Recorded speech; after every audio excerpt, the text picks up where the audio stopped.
अस्सलाम वालेकुम स्टूडेंट्स। आज जो हम टॉपिक कवर करेंगे वो है journey of your research. Journey of your research में हम बेसिकली टाइम एलोकेट करना चाहते हैं उन माइलस्टोन्स को जो कि आपने इस रिसर्च जर्नी के दौरान कवर करने हैं। मिसाल के तौर पे आप ये चीज़, क्योंकि आपने एमफिल की डिग्री शुरू की है तो आपको पता है कि आप डिफेंस किए बगैर, अपने थीसिस का डिफेंस किए बगैर अपनी डिग्री नहीं लेके जा सकते। लेकिन डिफेंस करने से पहले थीसिस लिखना भी ज़रूरी है। तो थीसिस लिखने में कितना टाइम लगेगा, और थीसिस के अंदर लिखना क्या है, और उसमें क्या क्या कंपलसरी नगेट्स होने चाहिए, क्या एसेंशियल कंपोनेंट्स होने चाहिए, उनको कितना टाइम लगेगा, और इस सारी रिसर्च को स्टार्ट करने के लिए जो एक कोर पेपर की आइडेंटिफिकेशन है उसको कितना टाइम लगेगा, हम इस टाइमलाइन को मेजर करना चाहते हैं। अभी आपसे पहले आपके सीनियर्स के साथ मैंने यही क्लास ली है, उनका 4th सेमेस्टर है। तो बजाय इसके कि मैं ज़्यादा टाइम इस चीज़ में लगाऊं कि आप लोगों से पूछूं कि कितना टाइम होना चाहिए, मैं यहाँ पे वो टाइम लिखने लगा जो उनके साथ डिस्कशन करके हमने कंक्लूड किया।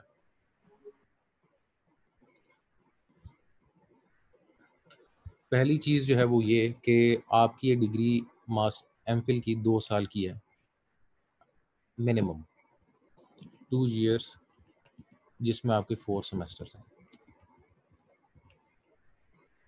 मिनिमम। लेकिन ये आपकी आगे, अब आपकी मर्जी, आप जितना मर्जी इसको बढ़ाना चाहें। अगर ये 2.5 ईयर्स तक भी चली जाती है ना, तो इसमें कोई बुराई नहीं है, जो कि 5 सेमेस्टर बनते हैं। ठीक। तो ये एक आइडियल टाइम फ्रेम है, 2 साल 4 सेमेस्टर, 2.5 साल 5 सेमेस्टर। अब हम थोड़ा सा रिवर्स ऑर्डर में चलेंगे। आपका डिफेंस इन अगर मैं 2 साल की बात करता हूँ, तो आपका डिफेंस किस जगह पे जाके बनेगा इन 2 सालों में? जो आपका 1 साल और 8 महीने के गुजरने के बाद ना आपका डिफेंस बनता है, यानी आपके चौथे सेमेस्टर के एंड पे कंपलसरी आपका डिफेंस होना चाहिए। क्योंकि इंशाल्लाह जिस दिन आप डिफेंस क्लियर कर लेंगे, उसके बाद आपने सुपरवाइजर से साइन कराने हैं अपने थीसिस पे, और आपने अपना थीसिस जमा करा देना। तो जो डिफेंस है, इसको मैं कह देता हूँ कि जी आप 19 मंथ में कर लें। इसको हम यहाँ पे लेते हैं 19th मंथ। आप अपना डिफेंस प्लान करें कि आपने डिग्री शुरू करने के 19वें महीने में अपना डिफेंस कर लेना है। अगर आपने 19 मंथ में डिफेंस करना है, तो जाहिर सी बात है डिफेंस के लिए आपके एग्जामिनर का आना ज़रूरी है। एग्जामिनर के आने से पहले उस तक आपका थीसिस पहुंचना ज़रूरी है। तो आप ये प्लान करें कि आपने 17th मंथ में अपना थीसिस जमा करा देना है।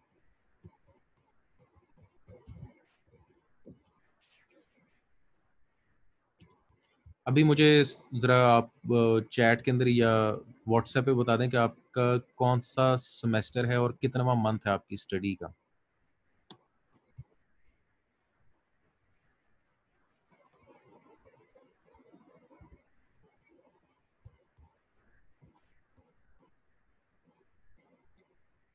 आवाज़ आ रही है आप लोगों को?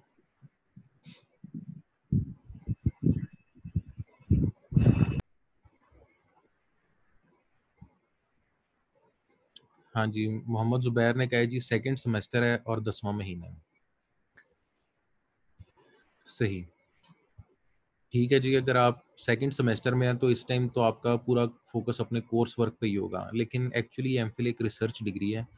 तो आप इस चीज़ को ध्यान में रखें कि आप कोर्स वर्क क्लियर कर भी लें, आप थर्ड सेमेस्टर तक आपके जितने भी सब्जेक्ट थे आप उन सारों में ए ग्रेड ले भी आएँ, लेकिन उनमें ए ग्रेड आने के बाद आपकी डिग्री कंप्लीट नहीं होगी। आपने थर्ड सेमेस्टर में जो अपना एमफिल का थीसिस स्टार्ट करना है, वो जब तक आप सबमिट नहीं करेंगे और जब तक उसका डिफेंस नहीं होगा और डिफेंस क्लियर नहीं होगा, आपको डिग्री नहीं मिलेगी। तो ऐसे भी आपके सीनियर्स में अभी ऐसे भी मौजूद हैं जिनको 3.5 साल हो चुके हैं। ये मैं आप नाम उनका नहीं बताना चाहता, लेकिन उनको डिग्री स्टार्ट किए हुए 3 साल 5 या 6 महीने हो चुके हैं। हाँ जी, अरूबा मजीद, बाकी स्टूडेंट्स को आवाज़ आ रही है, आपका मुझे इशू नहीं पता कि क्यों नहीं आपको आवाज़ आ रही। बाकी सारे स्टूडेंट्स को आवाज़ क्लियर आ रही है?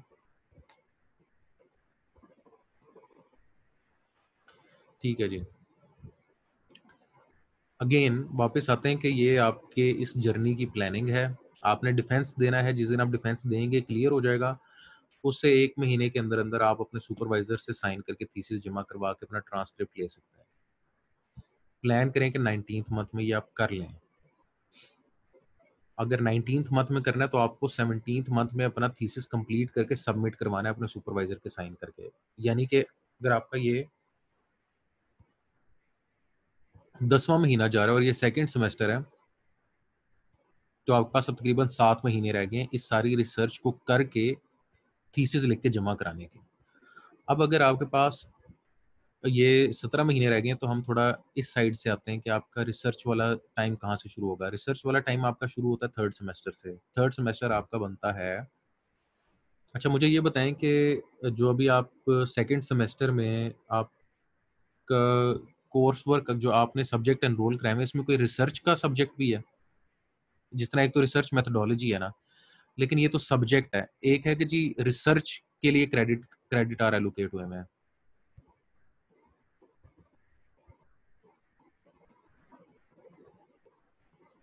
क्या कोई स्टूडेंट अपने पोर्टल से मुझे तस्वीर खींच के शेयर कर सकता है कि उनके कौन कौन से कोर्सेज एनरोल हुए हैं?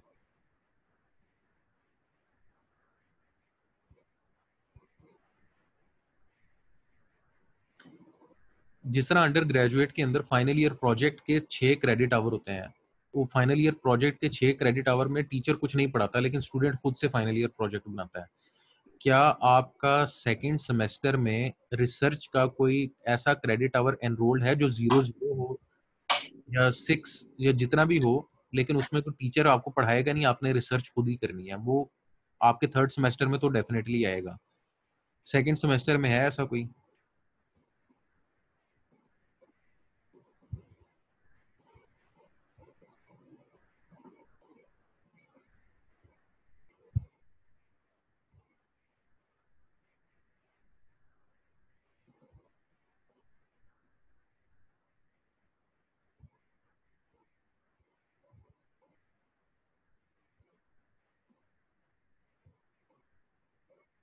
Theory of programming languages, theory of automata, special topic in distributed databases, research and machine learning। आपको तो रिसर्च मेथोडोलॉजी भी नहीं आ रहा है, लेकिन ये मुझे असाइंड है, ये जिन्होंने डालना था पोर्टल में उन्होंने डाला नहीं है अभी तक। अच्छा, आपका कोई ना यहाँ रिसर्च का सब्जेक्ट नहीं है। जो रिसर्च का सब्जेक्ट होगा ना, वो बेसिकली ये आइडेंटिफाई करता है कि अब आपकी रिसर्च शुरू हो गई है, इंशाल्लाह वो थर्ड सेमेस्टर में आ जाएगा आपके। नाउ, क्योंकि आप लोगों ने टाइमली अपनी डिग्री कंप्लीट करनी है, तो जो प्लान बनता है वो ये बनता है कि अब आपके पास 7 महीने हैं। आप कोशिश ये करें, अगर मुझसे कोई पूछे कि सर ये 7 महीने, तो मैं किस तरह इसको प्लान करूं, मैं 1 महीना आपका दूंगा थीसिस लिखने को। 16th month right thesis. आप जो पूरा 1 महीना आपका 16th मंथ है वो आप थीसिस लिखें, और आप 17th मंथ में सुपरवाइजर से साइन करा के जमा करवा दें।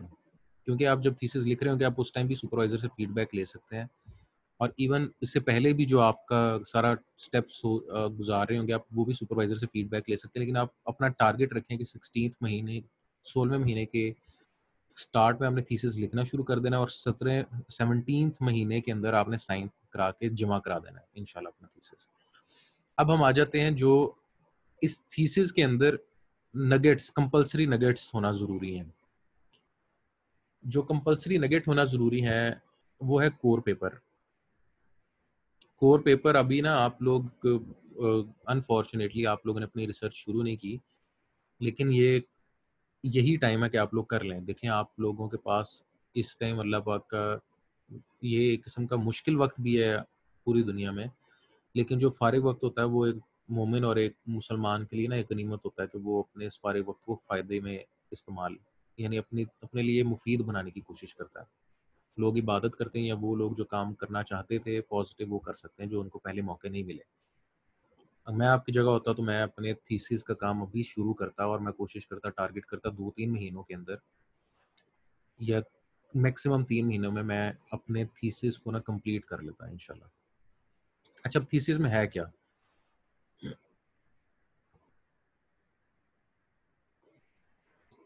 अभी तक आप लोगों ने पेपर पढ़ना शुरू किए हैं, यहाँ इधर तक तो आप लोगों को टाइमलाइन समझ में आ गई कि आपने 19th मंथ में डिफेंस करना है।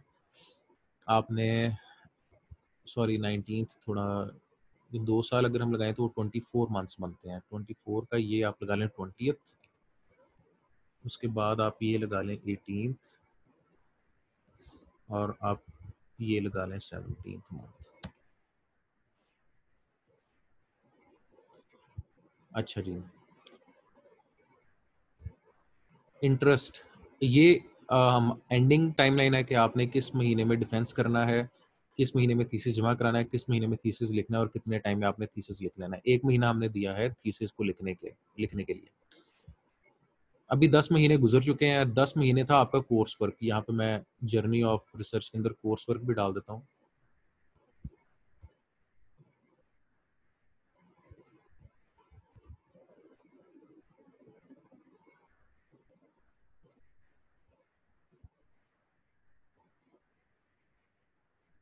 कोर्स,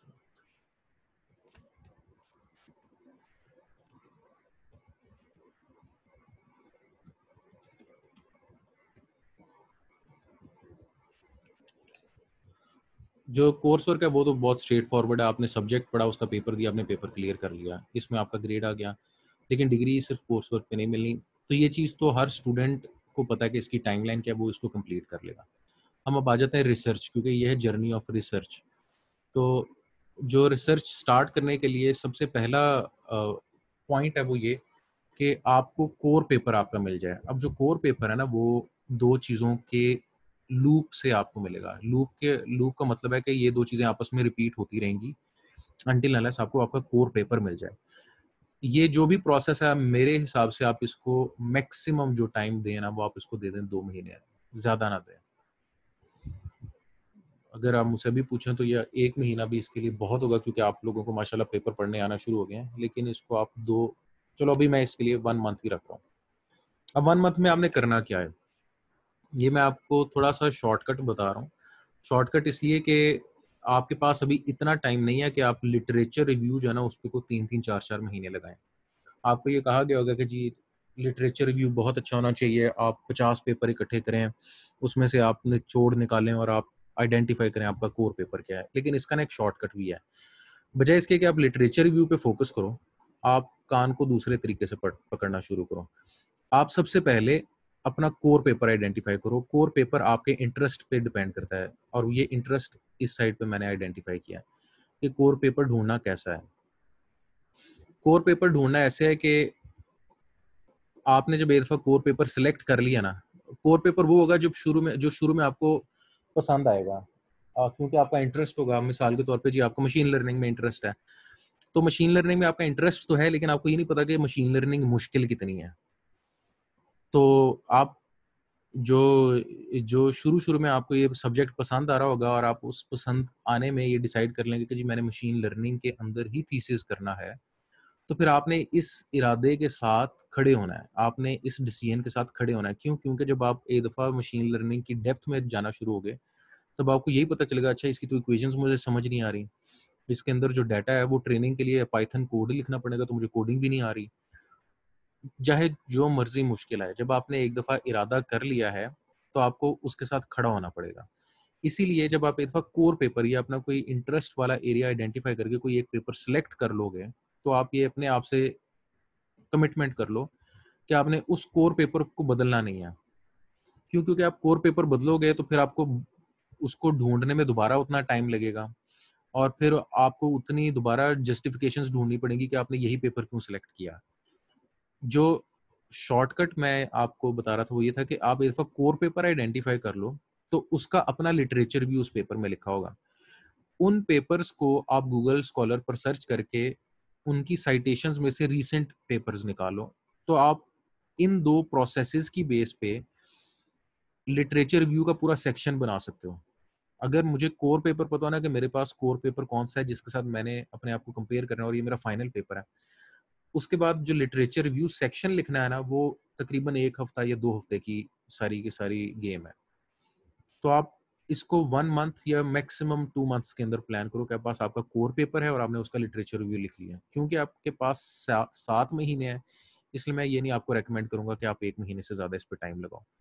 तो जो अभी टाइम स्टार्ट हुआ हुआ है आपका, आइडियल ये है कि आप अपना कोर पेपर आइडेंटिफ़ाई कर लो। वो पेपर जिसको आप अपने साथ कंपेयर करके दिखाओगे अपने फाइनल थीसिस में। अच्छा जी, अब कोर पेपर की कुछ कंडीशंस हैं जो कि यूनिवर्सिटी लगाती है। वो ये लगाती है कि जी इम्पैक्ट फैक्टर होना चाहिए। मेरे नज़दीक इम्पैक्ट फैक्टर अहम नहीं है, लेकिन ये यूनिवर्सिटी बेसिकली नहीं लगा रही, हमारे डिपार्टमेंट लगाता है, और वो पेपर लास्ट 5 ईयर्स का होना चाहिए। फिर उसके बाद do not spend more than 1 month. आप इस पेपर की आइडेंटिफिकेशन और इसके लिटरेचर रिव्यू में 1 महीने से ज़्यादा ना लगाएँ।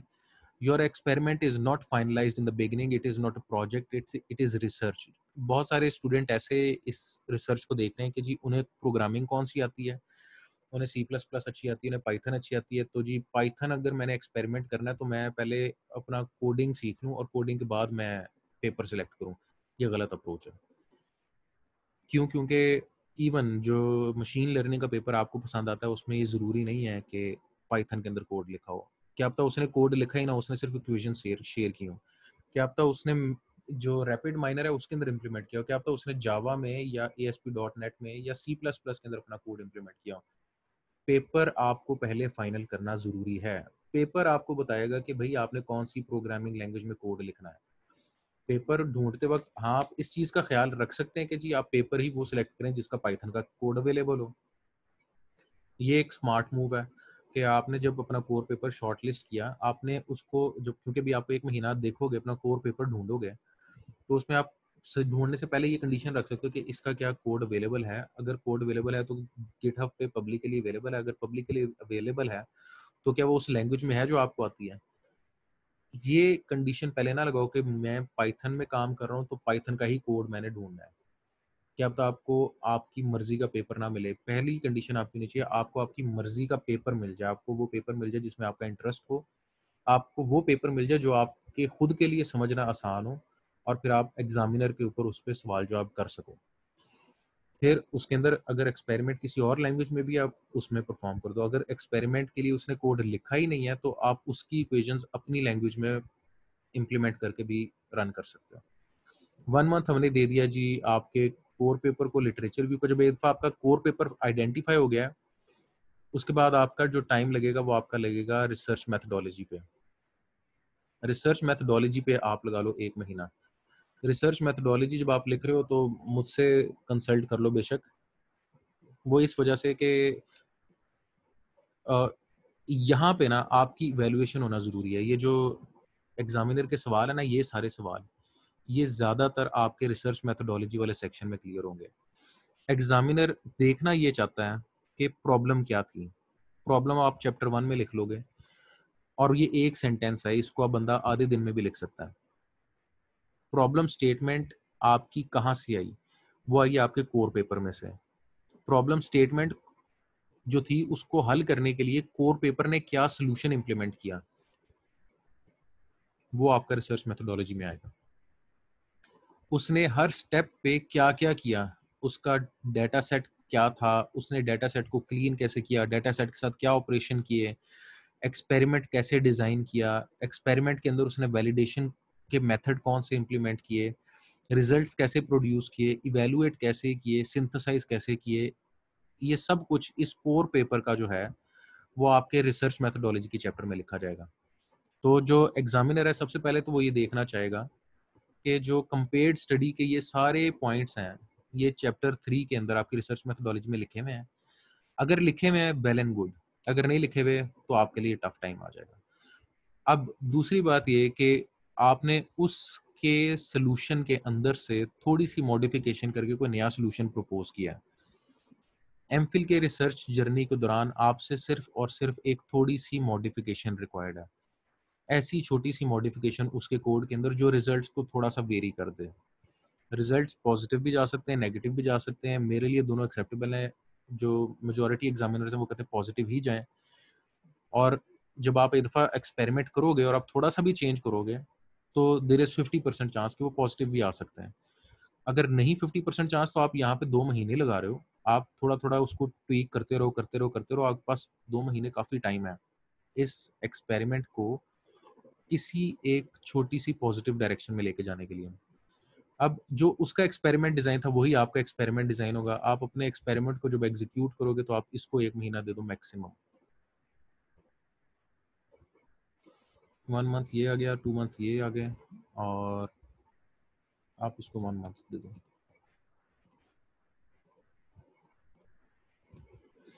इसको आपने 1 मंथ दे दिया, जो एक्सपेरिमेंट रन करना है। इसको आपने ज़्यादा नहीं देना। क्यों? अगर आपसे नहीं ना हो रहा, तो आप ये नहीं कि ज़ीरो से दोबारा काम शुरू करो, आप जो हुआ है वो लिख दो आप। जो कुछ आपने किया है, आप जो एग्ज़ामिनर कहानी सुनना चाह रहा है ना, आप बेशक वो लिख दो।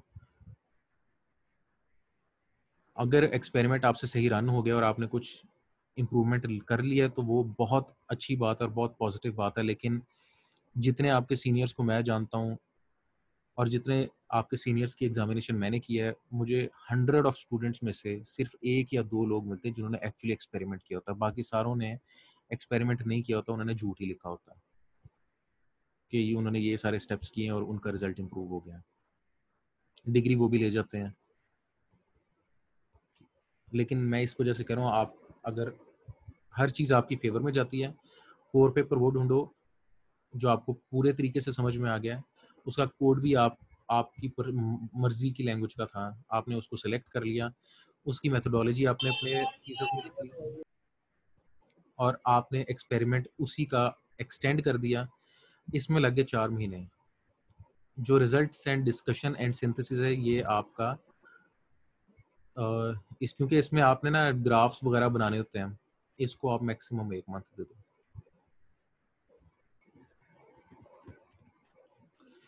तो अब हमारे पास पीछे कितना टाइम रह गया? 1 3 5 मंथ्स हो गए। अच्छा, अब हमारे पास टाइम बचा हुआ है, ये तो अच्छी बात होगी। आप ऐसा कर लो कि आप एक्सपेरिमेंट को थोड़ा सा और टाइम दे लो। अगर हम 2 महीने यहाँ लगाएं और 2 महीने आप यहाँ लगा लो, 1.5 यहाँ लगा लो और आप 1.5 यहाँ लगा लो और अब 3 मंथ्स यहाँ लगा लो मैक्सिमम। ठीक है जी, मेरे हिसाब से ये आपकी आइडियल टाइमलाइन बनती है। अगर आपके अभी 10 महीने पूरे हुए हैं, 10 months of your study has पास, तो बकाया जो आपके पास अभी टाइम है उसमें 18 महीने 17 मंथ में आपने थीसिस राइट करना शुरू करना है। पीछे आपके पास रह गए 7 महीने। 1.5 महीने के अंदर आप कोर पेपर और लिटरेचर रिव्यू को फाइनल करो। 1.5 महीने में उसकी रिसर्च मेथोडोलॉजी लिखो। 3 मंथ्स के अंदर आप अपना ये सारा एक्सपेरिमेंट डिज़ाइन और इसका रिजल्ट्स एनालिसिस निकालो। फिर उसके 1 महीने के अंदर अंदर उसके बहुत सारे खूबसूरत ग्राफ बनाओ और उसके बाद आप ये सब कुछ को लिख लो 1 महीने के अंदर अंदर और फिर वो जमा करा दो। 18th मंथ में आप थीसिस अपना जमा कराओ और इंशाल्लाह आप 20th मंथ में उसका डिफेंस करोगे और उम्मीद है कि आपकी 2 साल में डिग्री कंप्लीट हो जाएगी। यहाँ पे भी कोई क्वेश्चन पूछना चाहता है तो वो आप मुझसे क्वेश्चन पूछ सकते ये सर मेरा एक क्वेश्चन है। हैं।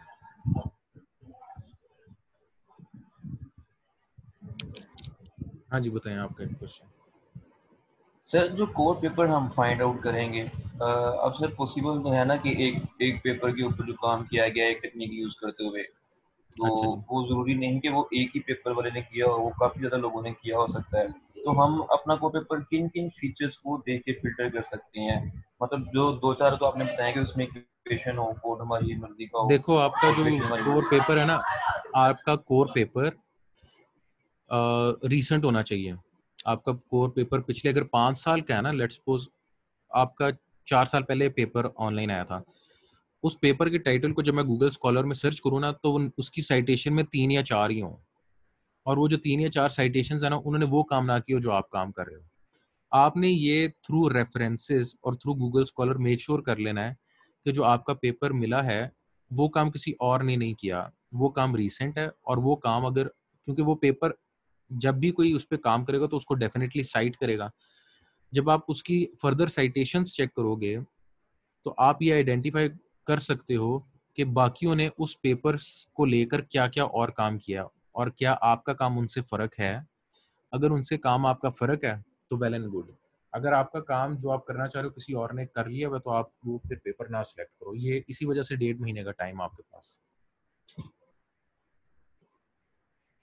हाँ जी, और कोई क्वेश्चन पूछना चाहिए?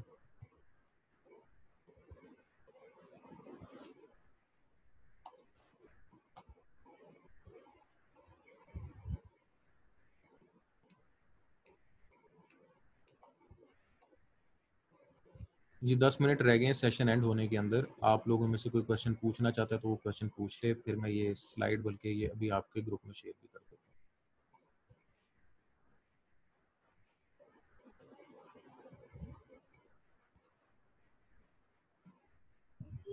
One more question sir. हूँ। हाँ जी जी। सर जो एक्सपेरिमेंट के लिए डेटा सेट और टेक्निक है, डेटा सेट की तो कंडीशन है कि वही सेम होना चाहिए सर, कि इसमें टूल की रिक्वायरमेंट भी यही है कि जो टूल यूज किया जा रहा है वही टूल को हमने भी यूज करना है जो कोर पेपर वाले ने यूज किया है? अगर आप वही कर लेते हो ना तो ये सबसे आइडियल बात है। क्यों? क्योंकि अगर आपने वही टूल इस्तेमाल किया या आपने वही कोड इस्तेमाल किया तो आप ये कह सकते हो कि जी हमने एक्सपेरिमेंट जो भी कंडक्ट किया था हमें ये हमारे कोर पेपर के रेफरेंस में से मिल गया था। जो हमारा कोर पेपर था उसने अपना एक्सपेरिमेंट किसी वेबसाइट पे अपलोड किया था, मोस्ट प्रोबेबली गिटहब पे। अपलोड किया था, वहाँ से हमने डाउनलोड करके हमने उसी के एक्सपेरिमेंट को एक्सटेंड कर लिया। पाइथन में था या जावा में था, वहाँ से डाउनलोड की लाइब्रेरी या वो उसका पूरा कोड डाउनलोड करके हमने रन कर लिया।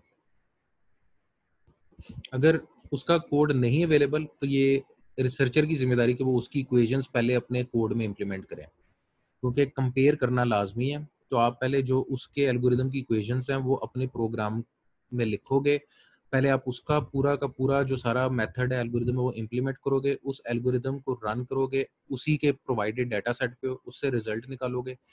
फिर आपने जो उसका कोड इम्प्लीमेंट किया उसके अंदर कुछ मॉडिफिकेशन करके अपना कोड इम्प्लीमेंट करोगे और फिर अपना एल्गोरिदम बनाओगे और फिर उस एल्गोरिदम को रन करके आप जो रिजल्ट्स आएंगे वो आप पुराने वाले जो आपने एल्गोरिदम इम्प्लीमेंट किया उससे कंपेयर करोगे।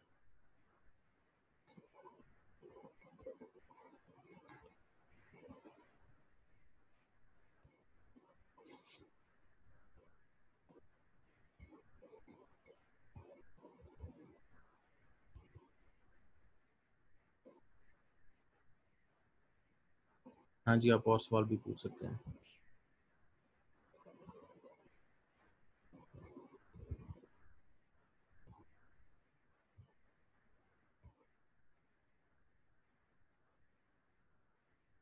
अभी भी आपके पास 7 मिनट हैं, आप में से कोई क्वेश्चन पूछना चाहते हो तो पूछ सकते हैं।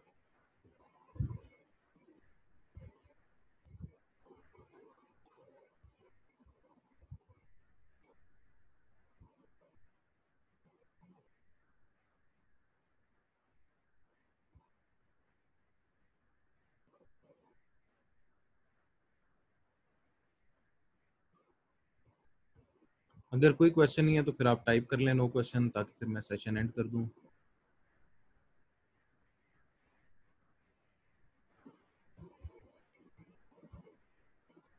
चलें ठीक है जी, आप ये अपने सीआर को स्नैपशॉट लेके सेंड कर दें ताकि सीआर अटेंडेंस मार्क कर ले, सीआर ही मुझे अटेंडेंस जमा करवाएगा।